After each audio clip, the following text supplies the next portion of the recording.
Let's unpack those movements now with Faheema Adia from Momentum Investments. Faheema, thank you so much for joining us this evening. Now, globally, markets are starting this week in the red, not just here at home. Evening, Melissa. Thanks for having me. Yes, so we've seen the markets open in the red across the globe, also on the JSE closed in the red. So a lot of that's been driven by the conflict we're seeing in the Middle East at the moment. That's obviously rattled the markets quite a bit since last week. We also have those concerns about the higher for longer interest rate narrative that is coming out of the US. For quite some time now, we had also further hawkish tones and sentiments coming out from the US Fed last week. And of course, it is US earnings season at the moment. We had a couple of companies release results last week. We had the likes of Tesla and Nestle that came through with weaker results than expected. But on the positive side, Netflix did quite well. So a mixed bag of results there. But I think the market is looking to the tech results that will be coming out this week.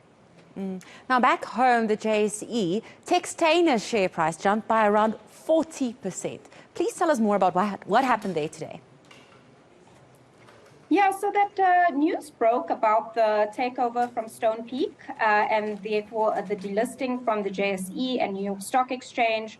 So Stonepeak is expected to buy Textainer for a total of about $7.4 billion at a premium of about 46% to what the share price was on the 20th of October. So shareholders are expected to receive cash for that deal, and the share price was basically up on the back of that. So this deal with Stonepeak is expected to give Textainer access to capital and the industry expertise to take that business forward. Now, investors globally are also awaiting important US data to come out this week, like you said earlier. But why does this affect us back home so much? Yes, I think obviously whatever happens in the US, Melissa, then has an impact on us locally and on the JSE. So we always look to the signals that are happening there. We are expecting to see US GDP and personal consumption figures get released this week.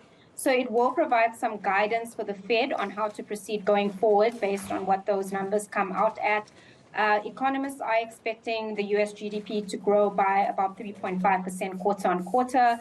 And personal consumption expenditure figures is actually the Fed's preferred inflation gauge. That's expected to have risen by 0.6% in September. So if the data does, come in stronger than expected, then we could potentially see the Fed look to increase interest rates, and that, in turn will have an impact on our local markets too. Now, lastly, producer price inflation data will be coming out this week in South Africa. Should we be optimistic given the lower stages of load shedding? Yeah, unfortunately, I don't think so, Melissa. I think we're seeing a lot of risks to the upside here.